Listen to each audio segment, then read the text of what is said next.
Hey guys, good morning. So it's the first day of October. It is Monday. I'm not sure if this is my 13th, 14th week. I think the 13th week of my journey out here. Today I look a little pretty rough today. Gotta get a shave for sure. So a couple things I want to share with you guys. It's pretty early out here. You can see it's still dark. It's only about, I guess not quite 6 a.m. Sunrise is about 7 a.m. out here. I usually like to try to get walking a little bit, but today's a little bit different. So I'm gonna give you a little bit of insight into a day in the journey, and also wanted to kind of highlight. Sometimes my mind's working and things pop in, and other times it's just a quiet day like some of yesterday. But anyway, one of the cool things was a journey friend from day number 2, Larry, back in Cashtown, Pennsylvania, which is between Gettysburg and Chambersburg. I've talked about him a couple times before, but to those of you just joining me, I admire anybody that has, true passion about anything, whatever that passion is, whether it's a hobby, whether it's religion, politics. When you're passionate about something, I don't know.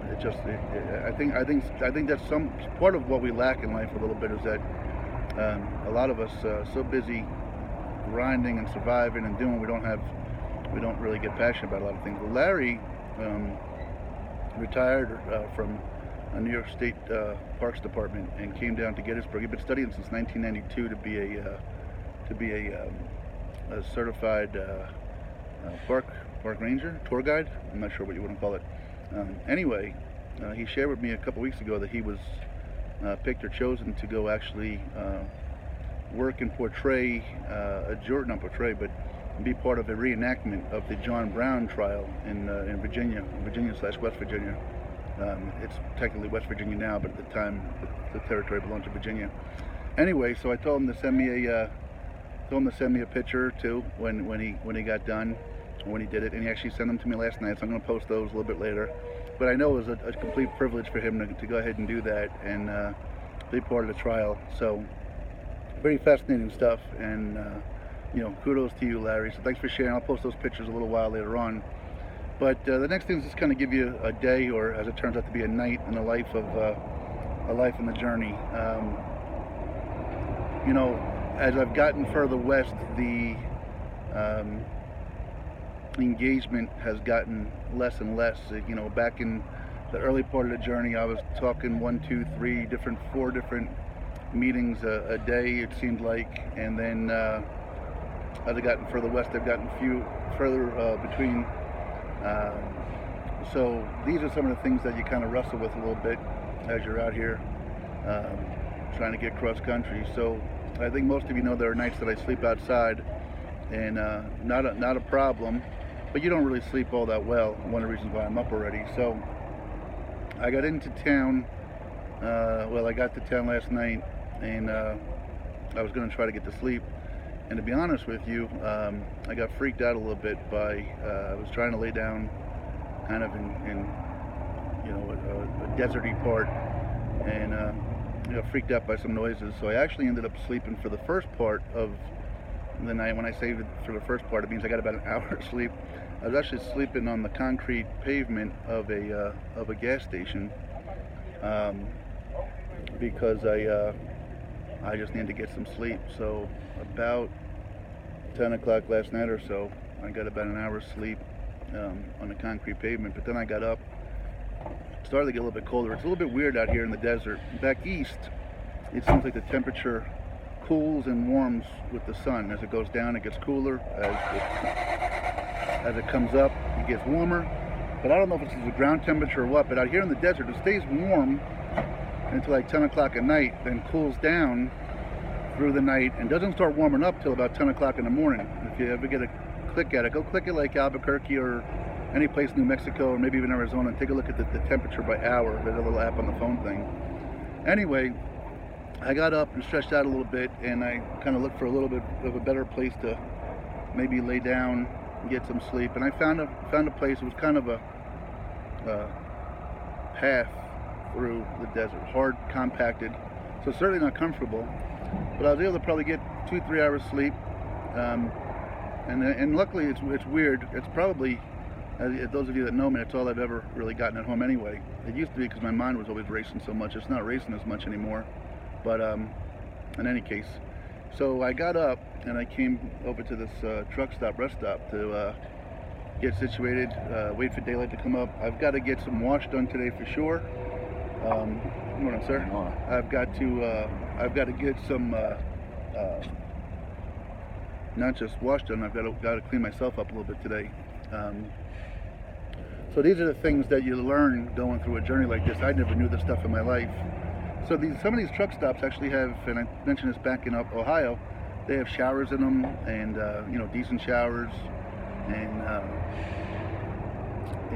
cleaning facilities and a lot of things like that. Well, anyway, I got into the truck stop and was trying to. These are the things you kind of weigh with. Money is super tight, so the showers aren't free. They cost, in this particular truck stop, it's $13. So now I'm weighing to myself, do I pay $13 for a shower, and then have to go do wash for another $5, totaling almost $20, or do I get a room for $35 over here, one of these small, dumpy motels, and get a full hot shower included and actually a mattress to sleep on for a little while to catch up. So it's funny. I remember, it gives me perspective, because I remember, those of you that know, I had kind of a little bit of a jaded childhood when we lost my dad, and my mom and I. My brother went off to college, and my mom and I, a family was kind enough to put us up in their basement when we lost the house, and we basically ate off of a hot plate in the microwave for a period of time.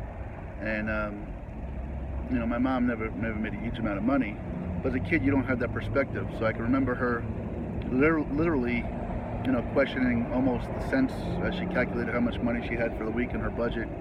And I always thought, as a kid, what's the big deal? But while I'm out here now trying to survive, really an extra buck here, an extra buck there goes a long way. So I'm kind of weighing that right now. But here's what I want to tell you guys. So this is kind of unfortunate, I guess, to some degree. So I came inside to sit down at the, I just want to make sure my stuff is still there as I go. Hang on a second. Yeah, it should be. So I came in and sat down, and there was a woman sitting there, and I didn't say much at all to her. She was sitting at a booth next to where I am. There's a Subway here, so I was just sitting down. And after about an hour or so, I guess she said to me, are you hitching? She said, are you hitchhiking? I said, no. I said, I'm walking across the country, but I'm just kind of settled down waiting for the sun to rise and wait for the laundromat to open to go get some laundry. And she said, yeah, I got stranded here last night. So I said, stranded? I'm not quite sure how that went. So I said, she goes, yeah, they wouldn't let you sleep here because they'll call the police. It's loitering if you fall asleep in here. So I've been up all night. And then she said, they gave me, she said they were nice enough to give me a towel to stay warm. She's in shorts and a t-shirt. And like I said, it's 52 degrees last night. Certainly it gets warm in the daytime. So I had another jacket, which I bought back in Albuquerque for these cold nights. So I gave her my jacket, and I said, when did you last eat? And she said, it's been a while. So I said, well, let me get you something here over at Subway. So she got a 6-inch sandwich from Subway and a soda, and very appreciative. But just kind of sad. And she was telling me, I won't tell you the details as to how she got stranded and why she got stranded, but she says she lives in a town called Sanders, Arizona, which I too will be walking back. Morning. Which I'll be walking by in the next few days, but it's 40 miles from here. And she was saying how she had to walk down the hill from this facility yesterday, and her hip is already hurting her. And believe me, I know what it's like to walk with bad shoes and not be prepared. Luckily, I'm in good shape with that myself, but I kind of feel that this woman's got 40 miles. Well, maybe she won't walk it. Maybe she'll catch a ride at the truck stop. I think that's her plan. I think it was dark last night and she didn't want to do that, so she waited till daylight, and I think she's trying to catch a ride with somebody.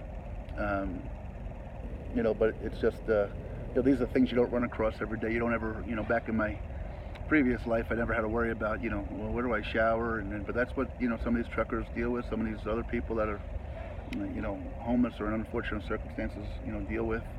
So as G said back in Claremore, Oklahoma, essentially I am homeless right now. So they're just putting you in a day in the life. So she's still inside, and I guess she's going to catch a ride. And then another thing that came to be, you know, again, there's a certain, I had never really talked about this out here, but there's a certain, look, these are, and this is just a guess of mine, but you know, this profession, you've got truck drivers that are on the road a whole lot, and I'm sure there's a certain degree of loneliness that comes with them. And I've always heard a certain term, I think it might be called lot lizards or something like that, about some women that, or maybe even men that, you know, engage in things around these facilities. So, not this specific one, but anyway, as I was sitting there, I was sitting behind a big pole, and some driver came in and was kind of whistling to her, like kind of, you know, come on over here kind of thing. And I didn't know he was talking to her at first, so I heard something, so I just poked my head around the corner. And when he see me, he kind of scattered. So I guess there's some truth that does exist, and maybe he thought that's what she was doing here, and I don't know. Anyway, so again, just trying to be as real with you as I can and share some stuff with you. So, you know, kudos to Larry for getting to kind of be part of that reenactment of the John Brown trial, and you know, we'll keep plugging away. Daylight should be here in the next 45 minutes. About an hour after that, I think the laundromat opens. I'll be able to get some laundry done. And I'm just trying to figure out my game plan. You know, I keep plugging along. And it's a little spooky walking on the highway at dark, but it's a nice head start too, because it's cooler when you get out there. So, you know, we're gonna get this done, guys. Thanks for sticking with me. I love you guys so much. Kira, Landon, Grace. Actually, Kira's already have left for school already, back on the East Coast. I spoke to you this morning, or texted you anyway. Have yourselves a great day, and I will update you guys later on, and keep you in my thoughts. So please, thank you. Oh, that's another thing. Do you hear that train whistle? I'm a little bit closer down. That train whistle probably is like 2 miles away from where I was last night sleeping. But man, out here in the flatlands, maybe it's not 2 miles, maybe it's about a mile that way. But holy cow, does that thing wake you up in the middle of the night? So again, one of those little hazards of what I'm doing out here. So I'm, again, I guess less than 3.5 weeks away at this point. So it's just pedal to the metal. I should be out of New Mexico and into Arizona in another day or two. And then I've got about, I think 10, 11 days or so to Flagstaff, and then after Flagstaff we got a couple of mountain towns. Flagstaff's in the mountains. We got some mountain towns. I am going to get a trip. A friend's going to get me up to Grand Canyon, and I think it's arranged for me to meet get the church down there. And there's a couple of people from Phoenix I'm going to reach out to today. So anyway, guys, that's just an update where we're at, and everything's fine. I'm safe. I need to shave, clearly, but outside of that, and outside of the fact that I probably lost some weight over the last couple of weeks, more than I have in the past, I'm fine. I'm healthy. I got my kids. I love them. They love me. It's all I really need. I'll figure out the stuff back home when I get home. Not quite sure how it's all playing out yet, but anyway, that's the deal. So love you guys. Thanks for following, and I'll give you an update later today, I hope. Alrighty, bye-bye now.